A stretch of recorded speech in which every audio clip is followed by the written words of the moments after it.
Bismillahirrahmanirrahim. Assalamualaikum warahmatullahi wabarakatuh. Selamat pagi anak-anak. Bagaimana kabarnya? Semoga semuanya dalam keadaan sehat walafiat. Di sini Ibu akan memberikan materi tentang masa kanak-kanak Nabi Muhammad SAW.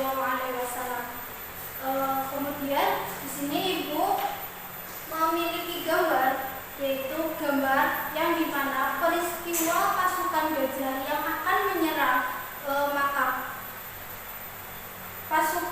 Pasukan gajah ini akan menyerang Makkah. Pasukan gajah ini dipimpin oleh Raja Abraha. Dalam hal ini Allah Subhanahu wa Ta'ala menurunkan burung ababil dengan membawa batu yang berasal dari Makkah, yang kemudian batu itu dijatuhkan pada pasukan gajah ini, yang kemudian pasukan gajah ini yang dipimpin oleh Raja Abraha kalah dalam peristiwa ini. Kemudian setelah ini Ibu akan menampilkan video. Kemudian anak-anak bisa menyimak video yang Ibu tampilkan.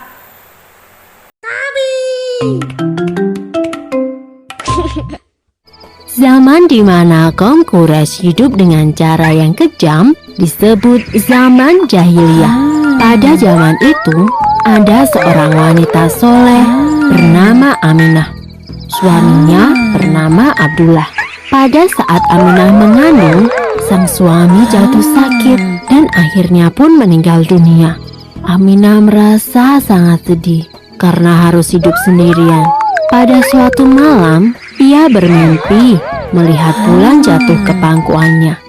Menurut ahli tafsir mimpi, kelak anak yang dikandung oleh Aminah akan menjadi orang yang dihormati. Mekah dan Ka'bah semakin ramai dan berkembang. Orang dari segala penjuru selalu berkunjung ke Mekah untuk beribadah dan juga berdagang. Kemajuan Mekah membuat Abraha, seorang gubernur di Yaman, merasa kesal. Ia telah membuat rumah ibadah yang jauh lebih besar dan lebih megah daripada Ka'bah. Namun, tidak ada satupun orang yang mau beribadah ke Yaman. Abraha lalu memerintahkan agar semua pasukannya bersiap-siap. Mereka akan menyerang Mekah dan menghancurkan Ka'bah. Abraha dan pasukan bergajahnya menyerbu Mekah dengan penuh kesombongan. Ketika ia akan menghancurkan Ka'bah, tiba-tiba datang ribuan burung ababil. Burung-burung itu membawa batu-batu berapi dari neraka. Kemudian batu-batu itu dilemparkan ke arah pasukan gajah Abraha. Dalam sekejap mata, pasukan Abraha berhasil dikalahkan dan Ka'bah pun dapat diselamatkan. Tahun itu kemudian disebut dengan Tahun Gajah. Pada tahun gajah itu pula, Aminah melahirkan putranya. Ia memberikan nama Muhammad, sebuah nama yang tidak lazim untuk anak-anak kaum Quraisy. Ialah Nabi Muhammad, nabi terakhir yang diutus oleh Allah. Ia dilahirkan pada hari Senin 12 Rabiul Awal tahun gajah. Sesuai dengan tradisi, setiap bayi yang lahir akan dititipkan pada wanita padang pasir untuk diasuh dan disusui. Maka, setelah 3 hari dari kelahirannya, Nabi Muhammad dititipkan kepada Suwaidah, dan setelah itu kepada Suwaidah, dan setelah itu diasuh oleh Halimah Sa'diyah. Nabi Muhammad diasuh oleh ibu susu hingga usianya 2 tahun. Ketika Nabi Muhammad berusia 6 tahun, ia diajak oleh ibunya berziarah ke makam sang ayah di daerah Yasrib. Sepulang dari berziarah, tiba-tiba saja ibunda Nabi jatuh sakit dan akhirnya meninggal dunia. Ibunda Nabi dikuburkan di daerah Abwa, sebelah selatan Yasrib. Setelah sang ibu meninggal, Nabi Muhammad tinggal bersama kakeknya, yaitu Abdul Muthalib. Ia adalah seorang pemimpin Quraisy yang sangat dihormati. Namun, Nabi Muhammad tidak tinggal lama bersama sang kakek. Sekitar 2 tahun kemudian, sang kakek meninggal dunia.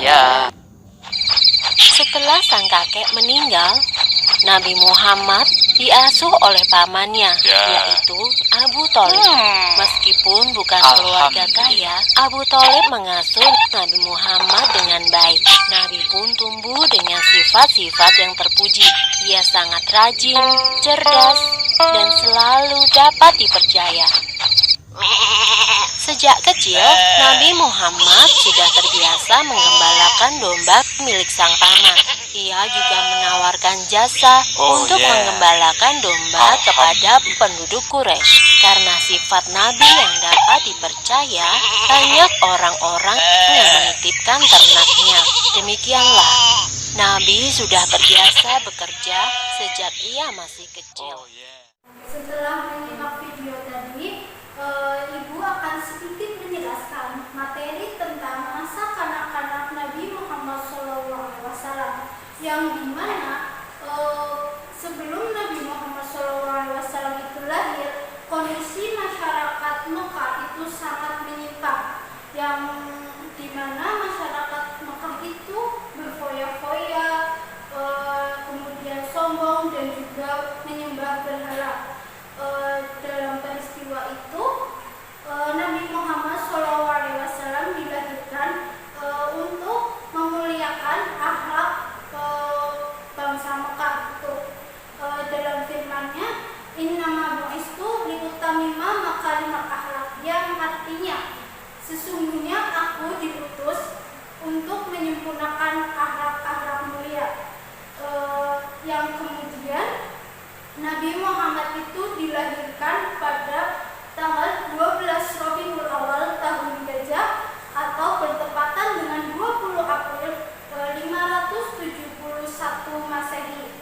Yang kemudian Nabi Muhammad itu diasuh oleh Halimatus Sa'diyah, tradisi bangsa Arab, yang dimana setelah bayi dilahirkan itu disusui oleh bangsa Arab tersebut. Yang kemudian Nabi Muhammad SAW itu diasuh oleh kakeknya yang bernama Abdul Muthalib. Tak berselang lama, kakeknya itu meninggal dunia, dan kemudian Nabi Muhammad diasuh oleh pamannya yang bernama Abu Thalib. Mungkin kiranya itu saja ringkasan materi dari video tadi yang Ibu sampaikan. Mohon maaf atas kekurangannya. Hidup itu indah, hadapi dengan senyuman dan tetap semangat. Wassalamualaikum.